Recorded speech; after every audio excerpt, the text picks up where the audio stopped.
ঘড়িতে বাজে প্রায় 2:45। আমরা এখন খেতে যাচ্ছি বলতে সকাল থেকে আমাদের এখানে আজকে জল নেই, তো জল যতক্ষণ এলো ততক্ষণে রান্না করার সময় নেই, তা আমরা এখন খেতে যাচ্ছি। খেতে তো গেছিলাম আমরা আজকে বিরিয়ানি, কিন্তু আমরা যখন গিয়ে পৌঁছাই 2:45 সময় তখনও বিরিয়ানি হয়নি। তো এত জোর খিদে পেয়ে গেছে, এর জন্য নিয়েছিলাম একটা সবজি ভাতের মধ্যে ছিল ভাত, পুঁই শাকের ঘন্ট, কচুর তরকারি আর ডাল। টেস্ট রান্নার ভালো। প্রায় তারপর 3:25 নাগাদ বিরিয়ানির হাঁড়ি নামলো।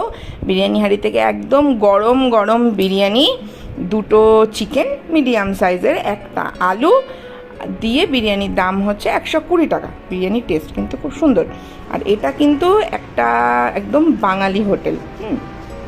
তো একদম লোকেশানটা সেটাও আমি তোমাদের সাথে শেয়ার করে দিচ্ছি। দেখো, ওই দেখা যাচ্ছে ওটা হচ্ছে কাঠগুড়ি ব্রিজ থেকে সামনের দিকে আসলে সেকেন্ড গলির প্রথম দোকানটাই হচ্ছে এই হোটেলটা।